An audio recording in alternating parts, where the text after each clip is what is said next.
রাধেশ্যাম রাধে রাধে, জয় রাধা মদন গোপাল, শ্রী রাধা মদন গোপাল। হরিনাম শ্রবণ করেন, হরিনাম কীর্তন করেন, কলিতে জ্ঞান যুগ নহে, কলিতে ভক্তি ব্যতীত আর কোনো যুগ নেই। হরিনাম সংকীর্তন অত্যন্ত পূর্ণজনক এবং কামপ্রদায়ক। উচ্চস্বরে হরিনাম সংকীর্তনকারী ব্যক্তি নিজেকে সহ গাছপালা, লতা বৃক্ষ, নদী নালা, পশু পাখি সবের মঙ্গল করিয়া থাকেন। ভক্ত কাঞ্চন গৌরাঙ্গিনী রাধে বৃন্দাবনেশ্বরী, বিশ্ববানুসুতাঙ্গে পরমাম হরি প্রিয়ে। শ্রীকৃষ্ণ চৈতন্য প্রভু নিত্যানন্দ, শ্রী অদ্বৈত গদাধর শিবসাদি গৌরভক্তবৃন্দ। হরে কৃষ্ণ কৃষ্ণ কৃষ্ণ হরে হরে, হরে রাম রাম রাম হরে হরে। আনন্দ লীলাময়ং বিগ্রহ আয় হেমাব দিব্যচ্চ বিসুন্দরা তস্মৈ মহাপ্রেমরসে চৈতন্য চন্দ্রায় নমঃ। রাধে কৃষ্ণ কৃষ্ণ কৃষ্ণ রাধে রাধে, রাধে শ্যাম শ্যাম শ্যাম রাধে রাধে। রাধে কৃষ্ণ কৃষ্ণ কৃষ্ণ রাধে রাধে, রাধে শ্যাম শ্যাম শ্যাম রাধে রাধে। জয় রাধে জয় রাধে জয় রাধে জয় রাধে শ্যাম। শ্রীমদ্ ভাগবতে তৃতীয় স্কন্ধ সপ্তম অধ্যায়, বিদুরের দ্বিতীয় প্রশ্ন। সুত কয়ে সৌনকের শুন মহামতি, শুক মুখামৃত বাক্য সমুদর অতি। কহিলেন শুক তবে পাণ্ডবনন্দন, বুঝ রাজা পরীক্ষিত আপনার মনে। এমতে মিত্রেয় ঋষি করিলে উত্তর, শুনিয়া বিদুর হন সুস্থির অন্তর। পুনরায় হৃদয়তে উঠিল উল্লাস, সেই হেতু জিজ্ঞাসেন মিত্রেয় সকাশ। মহিষী মিত্র তুমি মহাজ্ঞানবান, কৃষ্ণ শিষ্য তুমি দেব জ্ঞানের বিধান। মিত্র মানে উদ্ধব, তুমি কৃষ্ণ শিষ্য, কৃষ্ণের সখা, তুমি জ্ঞানের বিধান, তুমি কৃষ্ণ সম্বন্ধে বলো। ভগবান শ্রীকৃষ্ণ বাল্যকাল সম্বন্ধে বলি। ভগবান শ্রীকৃষ্ণ ধরাধামে অবতীর্ণ হওয়ার সঙ্গে সঙ্গে লীলা সংকীর্তন শুরু করে দিয়েছেন। একদিন নন্দবাবার গৃহে দধিবাবন নামে এক শালগ্রাম শিলা অনেক নাম আছে, তো ওই নাম ছিল দধিবাবন। প্রতিদিন দধি দুগ্ধ গীত মধু দিয়ে অভিষেক করিয়ে নন্দবাবা পুজো করতেন।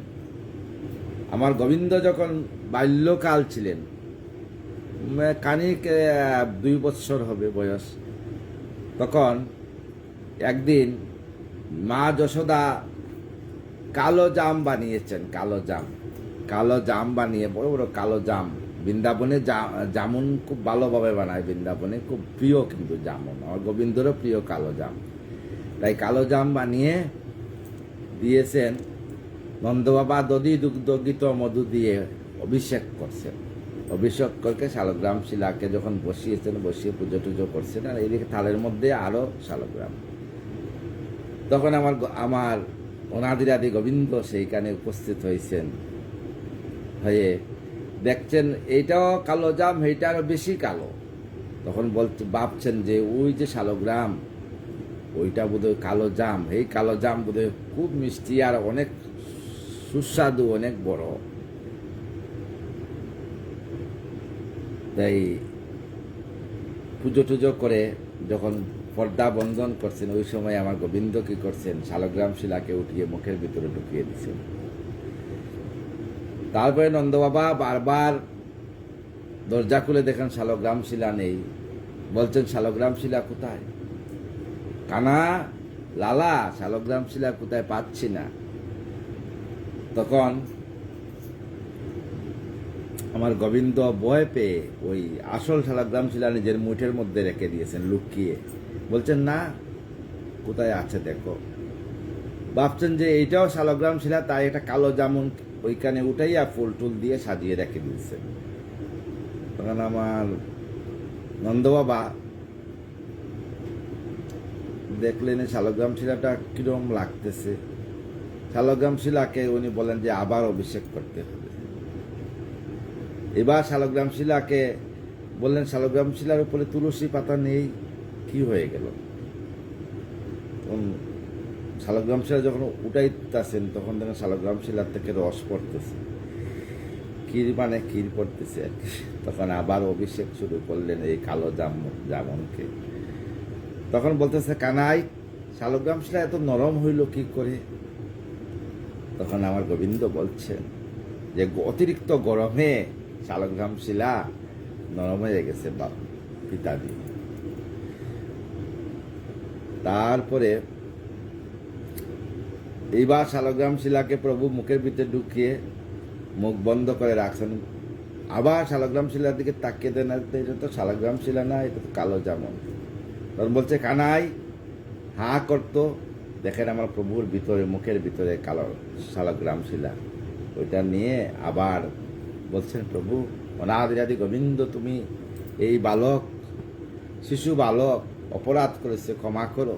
তাই আবার দধি দুগ্ধ গীত দিয়ে যখন অভিষেক করছে, শালগ্রাম শিলাকে যখন আসনে বসিয়ে পূজা করেন, তখন দেখালো আমার অনাদিরাদি গোবিন্দ সেই বাল্য লীলায় শঙ্খচক্র গদা পদ্মধারী হিসাবে দর্শন দিয়েছেন।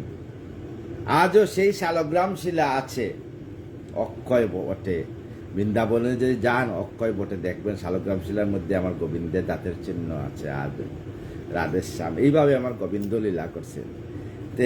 তাহলে বুঝো তা পরীক্ষিত আপনারও মনে। এমনে মিত্র ঋষি করিল উত্তর, শুনিয়া বিদুরন সুস্থির অন্তর।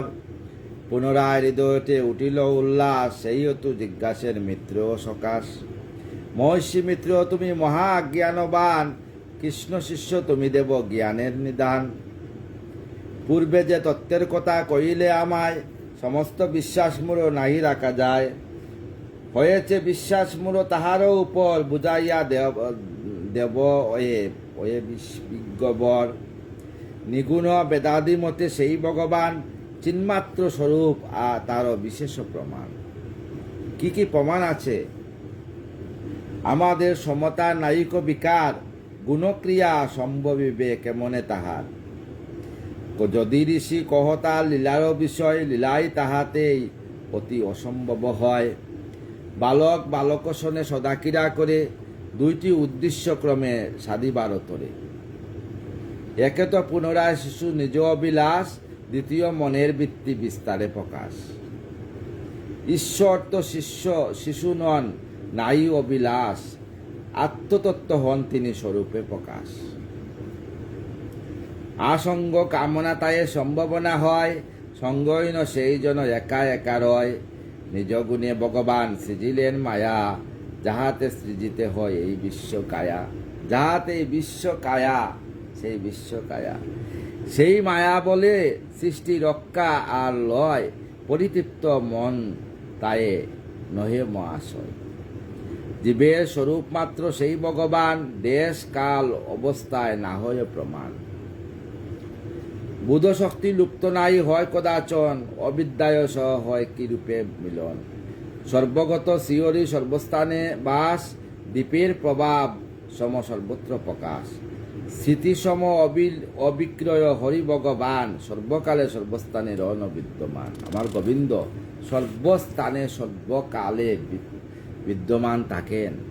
স্বপ্ন সম শত তার মিথ্যারূপ নয়, অন্য হতে ভিন্ন ভাব নাহি তারও হয়। তারও বুধ শক্তিলুপ্ত না হয় কতন, অবিদ্যার সহ তার কিরূপে মিলন। জীবগুরূপে ভগবান সর্বদেব রন, এরু এই জন্য অংশ তার যত জীবগণ। তাহলে কিরূপে হয় জীবেরও সংহার, বুঝিতে না পারি আমি কারণ ইয়ার। সকলের ভোক্তা যিনি তিনি হরিদয়াময়, তারও অংশে জন্মলয় জীব সমুদয়। আনন্দ স্বরূপ যদি সেই পরমেশ, তবে কেন জীবগণ পায় এত ক্লেশ। অজ্ঞান আধারে অতি কীর্ণ মৌর মন, মহামোহন আজ তুমি করো তপদন। মুগ্ধ হয়ে আছি বিব তোমারও বচনে, বুঝাইয়া দাও মোরে প্রণামে চরণে। সুবোধ রচিল গীত হরিকথা সার, বিদুরের প্রশ্ন কথা অতি চমৎকার। মিত্রয় দ্বিতীয়বার উত্তর সৃষ্টির সিদ্ধান্ত কথা বললেন উদ্ধব। সুতকয়ে সৌনকর করি সম্বোধন, বিদুরের প্রশ্ন কথা করিল শ্রবণ। সুখ মুখামিত সার বাগবত কথা, সুখদেবের যে মুখ থেকে যে অমৃতময় বাগবত কথা, শোনো উত্তর তার পবিত্র সর্বতা, পবিত্র সেই বাগবত। সুখদেব কয়ে তারে উত্তরানন্দনে, সুখদেব উত্তরানন্দ পরীক্ষিতকে বলছেন, শুনো রাজা মিত্র উত্তর এক মনে।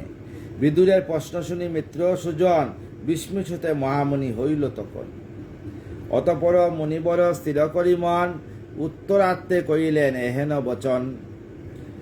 হে বিদুর জিজ্ঞাসিলে নাই বুঝি সার, এই কথা মনে মনে করিয়া বিচার।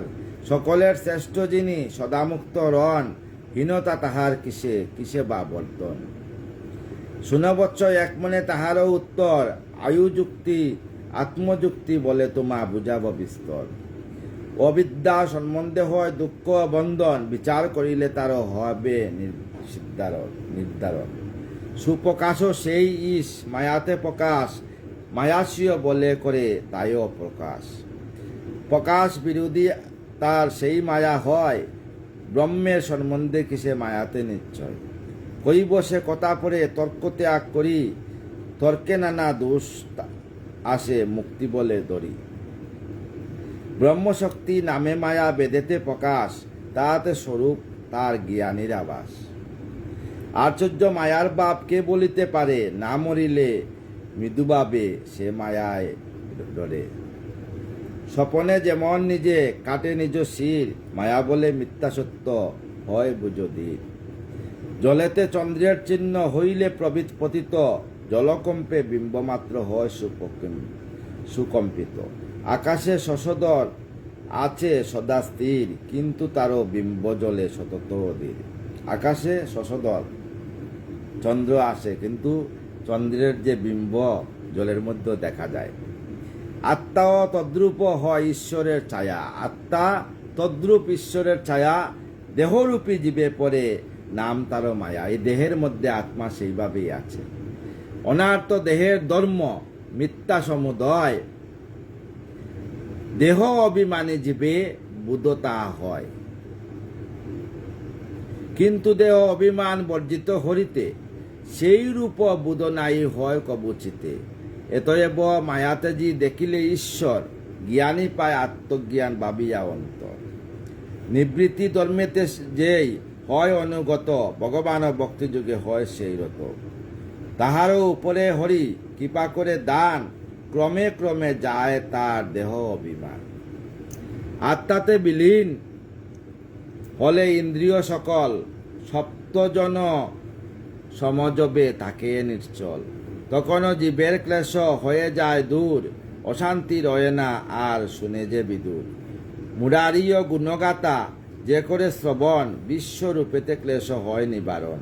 শ্রবণ কীর্তন সদা করে যেই নর, হরিপদে অনুরাগে যে করে নির্ভর। কত ফল তার লাভ বলা নাই যায়, দুঃখ ক্লেশ দূরে যায় মহাশক্তি পায়। সুবোধর অচিলগিত হরিকথা সার, শুনিলে সংসারবাসী হইবে উদ্ধার। এই ভাগবত কথা যদি শুনেন, সমস্ত সংসারবাসী উদ্ধার হয়ে যায়। তাইলে ভাগবত এমন একটা স্বয়ং গোবিন্দের দেহকানে, যেইখানে ভাগবত থাকে সেইখানেই বৃন্দাবন, আর যেইখানে গাবিগণ সেইখানে বৃন্দাবন, যেইখানে তোমার গঙ্গা বয় সেইখানেও বৃন্দাবন। তাই হৃদয় সিংহাসনে প্রভুকে রেখে নাম করবেন। আপনার জন্য, আপনার পরিবারের জন্য, বিশ্ব শান্তির উদ্দেশ্যে হরিনাম করবেন। হরিনাম অত্যন্ত পুণ্যজনক। হরিনাম করলে সমাজের পুণ্য হয়। হরিহরয়ে নম, নম কৃষ্ণ যাদবায়ে নম, যাদবায়ে মাধবায়ে কেশবায়ে নম, গোপাল গোবিন্দ নাম শ্রী মধুসূদন, গিরিধারী গোপীনাথ মদন মোহন। হরিহরয়ে নম, নম কৃষ্ণ যাদবায়ে নম, যাদবায়ে মাধবায়ে কেশবায়ে নম, গোপাল গোবিন্দ নাম শ্রী মধুসূদন, গিরিধারী গোপীনাথ মদন মোহন। শ্রী চৈতন্য নিত্যানন্দ শ্রী অদ্বৈত সীতা, হরি গুরু বৈষ্ণব ভাগবত গীতা। হরিহরয়ে নম, নম কৃষ্ণ যাদবায়ে নম, যাদবায়ে মাধবায়ে কেশবায়ে নম, গোপাল গোবিন্দ নাম শ্রী মধুসূদন, গিরিধারী গোপীনাথ মদন মোহন। শ্রী চৈতন্য নিত্যানন্দ শ্রী অদ্বৈত সীতা, হরি গুরু বৈষ্ণব ভাগবত গীতা শ্রীরূপ সনাতন ভট্ট রঘুনাথ শ্রীজীব গোপাল ভট্ট দাস রঘুনাথ। এই সয় গোসাইজির করি চরণ বন্দন, যা হইতে বিঘ্ননাশ অবিষ্ট পূরণ। এই সয় গোসাই যার মহিতার দাস, দাস বার পদরেণু মূর পঞ্চগ্রাস। তাদের চরণ সেবী ভক্ত শোনে বাস, জনমে জনমে হয় এই অবিলাস। এই সয় গোসাই জবি ব্রজে কল্লা বাস, রাধা কৃষ্ণের নিত্যলীলা করিলা প্রকাশ। আনন্দে বল হরি বজ বৃন্দাবন, যেটাই আছে ভক্তবৃন্দ সেটাই বৃন্দাবন। আনন্দে বল হরি বজ বৃন্দাবন, যেটাই আছে গাবিগণ সেটাই বৃন্দাবন। আনন্দে বল হরি বজ বৃন্দাবন, শ্যামকুণ্ড রাধাকুণ্ড গিরি গোবর্ধন। আনন্দে বল হরি বজ বৃন্দাবন, যেটাই হয় ভাগবত কথা সেটাই বৃন্দাবন। আনন্দে বল হরি বজ বৃন্দাবন, যেটাই আছে তুলসী কানন সেটাই বৃন্দাবন। এই বৃন্দাবন সেই বৃন্দাবন, এই বৃন্দাবন সেই বৃন্দাবন, একবার ভেবে দেখনা রে মন। এই বৃন্দাবন সেই বৃন্দাবন, শ্রী গুরু বৈষ্ণব পদে মজাইয়া মন। শ্রী গুরু বৈষ্ণব পাদপদ্ম করিয়া নাম সংকীর্তন করে নরোত্তম দাস। নরোত্তম দাস আমাদের উদ্ধারের জন্য এই বলছেন, এই বৃন্দাবন সেই বৃন্দাবন। এই বৃন্দাবনে যদি রাধারানীকে আমরা স্থাপিত করতে পারি আর রাধা নাম করতে পারি, অনায়াসে সেই গোলক বৃন্দাবনে পৌঁছে যাব। রাধে শ্যাম, রাধে রাধে।